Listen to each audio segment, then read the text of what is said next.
I was in like 10 different rehabs. Like I would go. So at this time, you was like full-fledged on like drugs. Just What like, kind of drugs were you using? I mean, like really, my addiction got way worse. My favorite drug at that time was ecstasy. I was just popping hell of ecstasy. Like Word. I'm going to class rolling. I'm What was waking your up in the favorite? morning What was your rolling. favorite? Favorite pill? Yeah. There's this. They're called white Buddhas. I remember that one. White Buddhas. Ooh, that shit.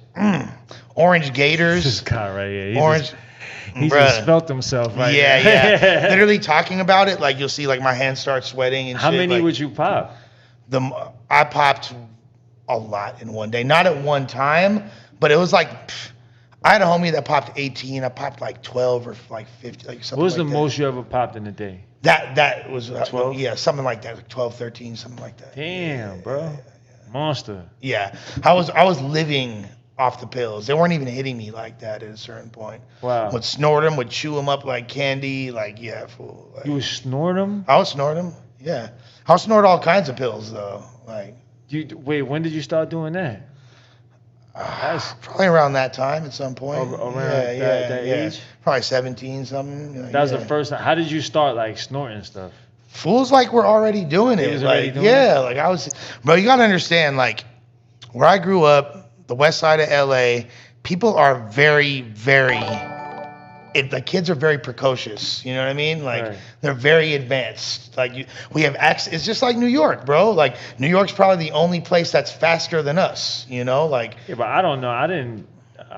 we had access to more drugs. We're the side of town that. I think my era in New York, like we looked at drugs like differently. Yeah.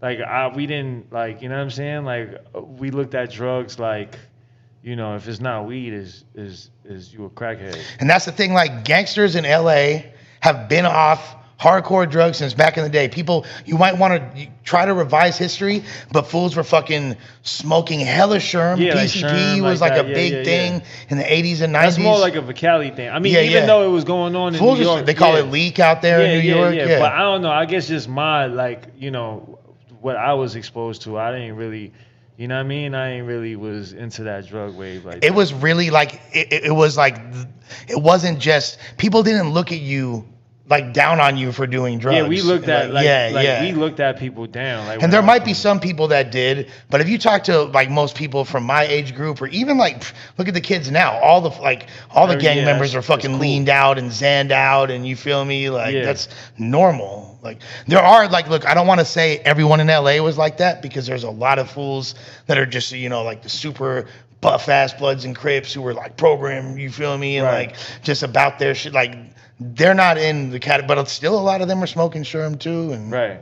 they for sure were like getting hella smacked, drinking 40s, and you feel me, like all kinds of different shit. So like, yeah, it's like getting fucked up is a part of Cali culture. Right. So So then you started doing that. Did you graduate high school? I did.